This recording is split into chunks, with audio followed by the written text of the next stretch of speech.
मेरे साथ आम आदमी पार्टी के विधायक सौरभ भारद्वाज हैं, जो इस समय पार्लियामेंट स्थित थाने पर हैं। अंदर डिप्टी सीएम को डिटेन किया गया है। आम आदमी पार्टी विरोध कर रही है, लेकिन एक बड़ा सवाल पूछा जा रहा है, खासकर जो केंद्र सरकार है, जो कल तक सर्जिकल स्ट्राइक को लेकर पॉलिटिकल माइलेज दे रही थी। अब एक जवान के खुदकुशी करने के बाद वो बैकफुट पर है, लेकिन वो अब कहने लगी है कि आम आदमी पार्टी पूरे मामले को लेकर पॉलिटिसाइज कर रही है, राजनीति कर रही है। सर, आरोप लग रहा है कि आप लोग जवान की खुदकुशी को लेकर राजनीति कर रहे हैं। देखिए, बड़ी अजीब सी बात है।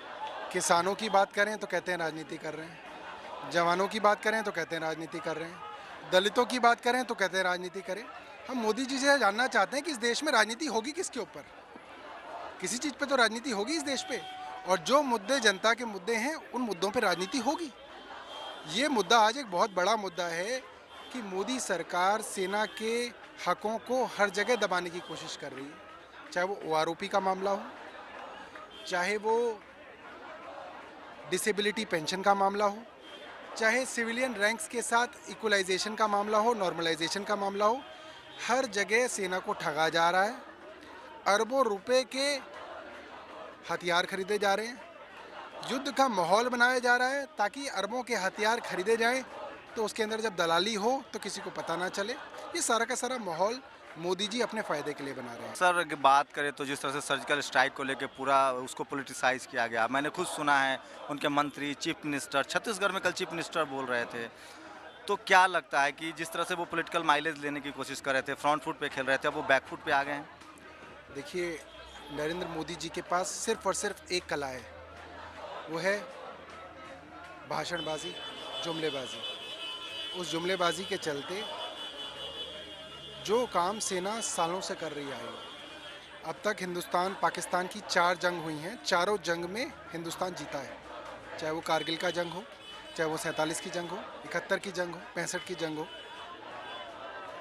मगर नरेंद्र मोदी जी दुनिया को दिखाना चाहते हैं कि सेना पराक्रम तब कर पाई है जब नरेंद्र मोदी उसके प्रधानमंत्री बने, जो बहुत निराशाजनक बात है।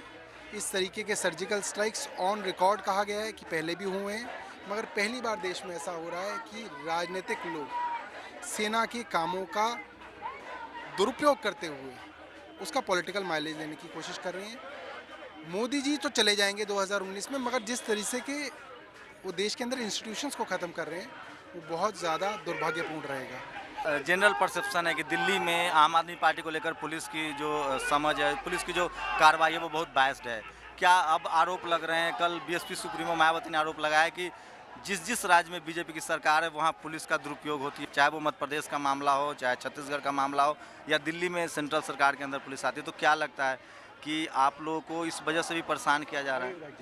देखिए, ये Narendra Modi model of governance है, जिसको गुजरात मॉडल कहा जाता है। ये वो मॉडल है जिसके अंदर सारी की सारी स्टेट मशीनरी को, पुलिस को, सीआईडी को अपने राजनीतिक प्रतिद्वंदी को एलिमिनेट करने के लिए इस्तेमाल किया जाता है। नरेंद्र मोदी ने ये काम गुजरात में भी किया।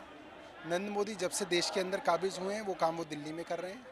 जहाँ जहाँ हो सकता है सीबीआई, रॉ इनका दुरुपयोग कर रहे हैं। जिस जिस राज्य में नरेंद्र मोदी की सरकार बनेगी, वहाँ वहाँ स्टेट मशीनरी को अपने पॉलिटिकल एडवर्सरीज को एलिमिनेट करने का काम नरेंद्र मोदी करेंगे। तो ये थे सौरभ, जिनकी माने तो पहले बीजेपी जो है वो सर्जिकल स्ट्राइक को लेकर राजनीति कर रही थी। अब विपक्ष भी उन्हें उसी मुद्दे को लेकर घेर रहा है। जिस तरह से जंतर मंतर पर एक जवान ने खुदकुशी की, उसके बाद ये सरकार सवालों के घेरे में आ गई है। और पहले जिस तरह से केंद्र सरकार राजनीति कर रही थी, अब विपक्ष उन पर सेना को लेकर ही हमलावर हो रहा है। कैमरामैन के साथ शंभू कुमार सिंह, नेशनल दस्तक, नई दिल्ली।